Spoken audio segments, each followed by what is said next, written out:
मी अनिता. माझं वय 35 आहे. माझा नवरा संतोष हा भंगारचा धंदा करतो. गावोगावी जाऊन भंगार गोळा करून तो विकतो. तसे आमच्या घरची परिस्थिती मध्यम स्वरूपाचीच होती. माझ्या नवऱ्याच्या पैशामध्ये पुरेसं घर हे चालत नाही आणि म्हणूनच माझ्या शेजारी राहणाऱ्या नेहासोबत मी बचत गटामध्ये फॉर्म भरला. तिने मला सर्व काही सांगितलं होतं. मी पहिल्याच दिवशी बचत गटाच्या मीटिंगला गेले आणि मला त्या सरांनी विचारलं तसं मी सर्व काही सांगितलं आणि नंतर मी सर्व डॉक्युमेंट्स दिल्यावर मला कर्जही मंजूर झालं. परंतु मी ही गोष्ट माझ्या नवऱ्याला न विचारताच केली होती. त्याला विचारात घेतलं नव्हतं. माझा नवरा मला काय म्हणेल याची मला भीती वाटत होती. तरीही मी माझ्या नवऱ्याला धाडस करून विचारलं, अहो मी शेजारच्या नेहा वहिनींनी सांगितल्यामुळे त्यांच्यासोबत एका बचत गटामध्ये फॉर्म भरला आहे आणि आता मला कर्जही मंजूर झालं आहे. आपण ते कर्ज घेऊयात का असे विचारल्यावर माझा नवरा म्हणाला, पण मला एकदा विचारायचे, बचत गटाचे हे काय खरं नसतं. यामध्ये भरपूर बायका पैसे खायची कामे करतात. मी असाही कोण? माझा नवरा असा म्हटल्यानंतर मी नेहा वहिनींना विचारण्याचे ठरवलं आणि म्हणाले, अहो तसं काही नाही, जेवढे कर्ज मिळणार आहे तेवढेच आपण फेडायचे.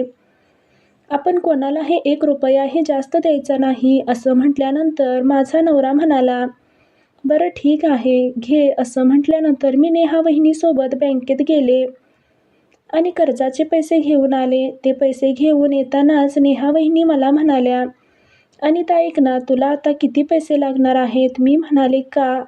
तेवढ्यात नेहा म्हणाली, अगं तुला जर लागत नसतील तर ते पैसे मला दे आणि मी तुझे जेवढे हप्ते असतील तेवढे हप्ते मी भरेन. असं म्हटल्यानंतर मी माझ्या नवऱ्याला विचारते असं सांगितलं. तेवढ्यात मी म्हणाले, अगं माझ्या नवऱ्याला विचारते आणि मग तुला सांगते. ती पण म्हणाली, बरं ठीक आहे. मी तेवढ्यात घरी आले. कर्जाचे पैसे कपाटात नेऊन ठेवले होते. ते पैसे मी माझ्या नवऱ्याला दाखवले आणि माझा नवरा म्हणाला, अगं एवढे पैसे आणलेत परंतु आता शेवटी आपल्याला ते पैसे फेडायचे आहेत. तेवढ्यात मी म्हणाले, अहो नेहा वहिनी म्हणाल्यात हे सर्व पैसे मला दे, तुझ्या सर्व हप्ते फेडते. मग काय करायचं? त्यांना देऊयात का? माझा नवरा म्हणाला, पैसे तिलाच द्यायचे होते तर तू बचत गटामध्ये गेलीस कशाला? आपल्याला त्याचा काय फायदा? असू दे, आपण ते पैसे खर्चूयात. आता असं म्हणून माझा नवरा म्हणाला, तिला पैसे नाही देणार असं सांग, आम्हाला लागणार आहेत म्हणून सांग. मी हे नेहा वहिनींना सांगितलं. नेहा म्हणाली, अहो त्यांची खूप धावपळ होते, भंगार गोळा करतात ना ते, त्यामुळे एखादी गाडी घ्यायचं असं म्हणत होते. त्यासाठी पैसे लागतीलच ना. नक्की पुढच्या वेळेला मी तुम्हाला देईन असे मी त्यांना म्हणाले. असे म्हटल्यानंतर मी ते पैसे घेऊन माझ्या नवऱ्यासोबत गेले आणि त्याला एक 2 व्हीलर घेऊन आले. आता मी माझ्या नवऱ्याला गाडी घेतली होती. माझ्या नवऱ्याचा थोडासा भंगार गोळा करायला जाण्यासाठी त्याला थोडीशी मदत झाली होती. यामध्ये फक्त एक गोष्ट होती, मी नेहा वहिनींना जास्त पाहिजे. नेहा वहिनी ही नेहमी बचत गटाच्या बायकांना गोळा करायची आणि सरांना फोन लावून बोलवून घ्यायची आणि त्या बायकांना कर्ज मंजूर करून द्यायची. मी एके दिवशी नेहा वहिनींना म्हणाले, नेहा वहिनी तुम्ही मला कर्ज मिळवून दिलं आणि तुम्ही अशा कित्येक महिलांना एकत्र करून त्यांना कर्ज मिळवून देता, त्यामध्ये तुमचा काय फायदा होतो का? हो. तेवढ्यात ती म्हणाली, अगं काही नाही, आपण जेवढ्या महिला गोळा करू त्या महिलांना कर्ज हवं असतं आणि त्या महिला एका कर्जामागे 1,000 रुपये आपल्याला द्यायला तयार होतात. तुला आता काय सांगू, काही महिलांचे तर बँकेमध्ये खातेसुद्धा नसतं. अशा महिला अशा गोष्टी करताना खूप मागे असतात आणि त्यामुळेच मी पुढे होऊन सर्व काही करते आणि त्यांना पैसे मिळवून देते आणि प्रत्येक बाईसोबत 1,000 रुपये मला मिळतात. आता हे ऐकून तर मी शॉकच झाले होते. तिने तसं म्हटल्यानंतर मी तर विचार करायला लागले. एकदम मी शॉक झाले होते. जर ही नेहा एका महिन्याभरात 20,000 ते 22,000 रुपये बाहेर न जाता जर पैसे मंजूर करून देत असेल तर तीही 20,000 ते 22,000 रुपये कमवू लागली आणि हे मला कळाल्यानंतर मलाही वाटू लागलं की आपणही असंच करायला हवं. म्हणून ही गोष्ट मी माझ्या नवऱ्याला सांगितली. मी म्हणाले, संतोष, अहो ही नेहा आपल्यासारख्याच अशा बऱ्याच जणांना कर्ज प्रकरण मंजूर करून देते. आणि प्रत्येकाकडून 1,000 रुपये घेते. त्यामुळे तर तिचे घर चालत आहे. आता या 2-3 भरपूर पैसे कमवत आहेत. आपणही तसेच केले पाहिजे.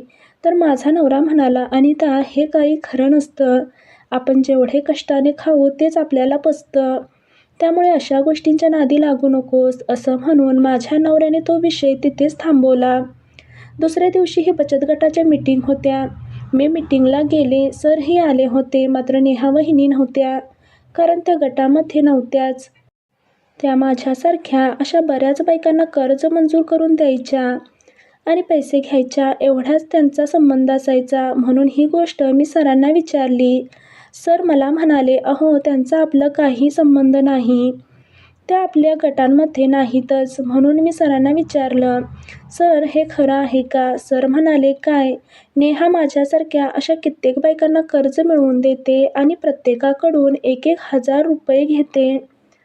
असं ती मला म्हणाली. सर भडकला. सर म्हणाला, "असं करणं चांगलं आहे? अहो, आम्ही त्याच्यासाठी पैसे देत नाही आणि या गोष्टी अशा मला माहीत नाहीत आणि माहिती होतं नाहीत. तर अशा गोष्टी जर होत असेल तर नेहावरती आपल्याला काहीतरी केलं पाहिजे." त्यानंतर सरांनी तिला फोन केला आणि बोलावूनच घेतलं. मला म्हणाले, "तुम्ही जा." आणि सर तिच्यासोबत काहीतरी बोलत होते. मी त्यांचं बोलणं हे रस्त्यावर थांबून ऐकत होते. पण मला काही ऐकू येत नव्हतं. परंतु नेहाचा चेहरा हा पूर्ण पडलाच होता. त्यानंतर मी घरी निघून आले. मी तिथून घरी आल्यानंतर माझ्या मागोमाग माझ्या घरी आली आणि मला म्हणाली, "अनिता, मी तुला जे सांगितलं ते सरांना सांगितलं. हे तू चुकीचं केलंस. मला वाटलं नव्हतं तू असं काही करशील." मीही म्हणाले, "नेहा वहिनी, मला माहिती आहे. मला वाटलं सरांनाही ही माहिती असेल म्हणून मी फक्त सरांना विचारलं." तेवढ्यात ती म्हणाली, "अगं, अशा गोष्टी कोणी सांगतं का? असू दे, जाऊ दे." असं म्हणून रागाने निघून गेली. त्यानंतर मी रोज पाहत होते त्या वहिनींच्या दारात बचत गटाच्या सरांची गाडी उभी असायची आणि तो तिच्याकडे कशासाठी तरी यायचा हे पाहण्यासाठी एके दिवशी मी गेले. दार मात्र बंद होतं. म्हणून मी हळूच दाराला कान लावला. आता आतमध्ये ती काय बोलत आहेत हे मला ऐकायचं होतं. कोणीतरी बोलत होतं. जेव्हा मी त्यांचे बोलणं ऐकण्यासाठी दरवाजाला कान लावला तर मला वेगळाच आवाज येऊ लागला. जोरात ओरडण्याचा आवाज येत होता आणि हा आवाज नेहा वहिनींचाच होता. म्हणून मी हळूच खिडकीचा पडदा ढकलून पाहिलं तर बचत गटाचा सर नेहा वहिनीला जोरजोरात मारू लागला होता आणि नेहा वहिनी रडत होती. सरांनी तिचे केस धरले होते आणि तो तिला मागून साडीवरती करून त्याचे देत होता. मी हे सर्व पाहत होते आणि नेहा वहिनींनाही दुखत होतं. तरीही त्या सहन करत होत्या. बचत गटाचा सर मात्र त्यांची शारीरिक गरज पूर्ण करून घेत होता आणि नेहा वहिनीही काही बोलत नव्हत्या. कारण त्या खूपच मोठ्या अडचणीत सापडल्या होत्या. आता नेहा वहिनींकडे कोणताही पर्याय राहिला नव्हता. मी गुपचूप घरी आले आणि सर जाण्याची वाट पाहत होते. थोड्या वेळाने सर त्याची गाडी घेऊन निघून गेला. मी हळूहळू नेहा वहिनींच्या घरी आले आणि त्यांना पाहिलं. त्या खूप रडत बसल्या होत्या. चेहरा पडला होता आणि त्यांच्या अंगावरती खूप विस्कटलेली साडी होती. मी हळूच जवळ गेली आणि विचारलं, "नेहा वहिनी, मी रोज पाहते. सर तुमच्या घरी येतात का? का येतात हो? काय झालं?" तेवढ्यात ती म्हणाली, "काही नाही. अगं, ते थोडंसं काम होतं म्हणून आले होते." नेहा वहिनी सांगायलाच घाबरत होती. मी तिला पुन्हा विचारलं, "नेहा वहिनी, मला सांगा, मी तुमच्यासोबत जे होत आहे ते पाहिलं आहे." ती घाबरली आणि म्हणाली, "हे बघ अनिता, ही गोष्ट कुठेच आणि कोणाला सांगू नकोस. माझ्या नवऱ्याला देखील सांगू नकोस. माझा नवरा मला सोडून देईल. त्याला हे असलं आवडत नाही." असं मला म्हणाली. नंतर मी म्हणाले, "परंतु तुम्ही हे सहन का करता?" ती म्हणाली, "अगं, काय करू? तू सांगितल्यामुळे सरांनी मला सांगितले की जर ही गोष्ट तुम्हाला इथेच लपवून ठेवायची असेल तर तुम्हाला माझ्यासोबत शारीरिक सुख द्यावं लागेल आणि नाहीतर मला तुमच्या विरोधात बँकेत तक्रार करावी लागेल." असं म्हटल्यानंतर मी स्वतःला त्यांच्या स्वाधीन करून दिलं होतं. आता मी पूर्ण त्याच्या स्वाधीन झाले होते. मला आता काहीच कळत नव्हतं. काही समजतही नव्हतं. माझ्यासोबत शारीरिक सुख घेतोय तो सर. त्यामुळे मला काहीच समजेना मी काय करावं आणि काय नाही. मी म्हणाले, एक काम करूया, आपण हीच गोष्ट त्याच्या बँकेमध्ये जाऊन त्यांच्या साहेबांना सांगूया. बघूया काय होते. असं म्हटल्यानंतर नेहा वहिनी म्हणाली, नको, ते मलाही म्हणतील की तुम्हीही महिलांचे पैसे खाल्ले आणि माझ्या विरोधातही तक्रार होईल आणि मला ते नको. ते आता करावं लागेल. नवऱ्याला हे माझं आवडणार नाही. मला तेच असू दे, कोणाला सांगू नकोस. मग मी म्हणाले, नेहा वहिनी, तुम्ही असंच त्याचा त्रास सहन करणार का? हो, हे चांगलं नाही. एकदाच काय होईल ते होईल. आपण जाऊया आणि पाहूया. म्हणून मी पुढे घालून नेहा वहिनींना घेऊन बँकेत गेले आणि झालेला सर्व प्रकार मॅनेजरला सांगितला आणि त्या सरांना बोलावून घेतलं होतं आणि जे सांगितलेलं कोणताच विषय मॅनेजरच्या डोक्यात घेतला आणि इथून पुढे जर असं काही झालं तर मी तुमच्याही विरोधात तक्रार करीन, असं म्हणून नेहा वहिनींनाही त्यांनी बजावलं आणि सोडून दिलं. मी नेहा वहिनीला घेऊन घरी आले. तिने माझे खूप आभार मानले. ती म्हणाली, अनिता, तू नसतीस तर माझ्यासोबत रोज हाच प्रकार घडला असता. त्या सरांची शारीरिक गरज पूर्ण करण्यासाठी रोज त्याच्यासोबत मला झोपावं लागलं असतं. एके दिवशी हे माझ्या नवऱ्यालाही समजलं असतं आणि त्यानंतर माझा संसार हा उद्ध्वस्त झाला असता. आता खरंच मी पैसे कमवण्याच्या नादात बायकांचे पैसे घेतले आणि ह्याच गोष्टीचा फायदा घेऊन सरांनी माझ्यासोबत अशा गोष्टी केल्या.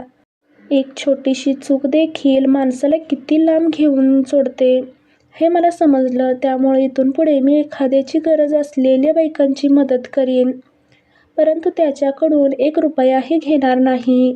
प्रामाणिकपणे आणि मनापासून त्यांच्यासाठी प्रयत्न करीन. पैशाची अपेक्षा न धरता खरंच आज मी तुझ्यामुळे वाचले आणि माझा संसारही वाचला. धन्यवाद.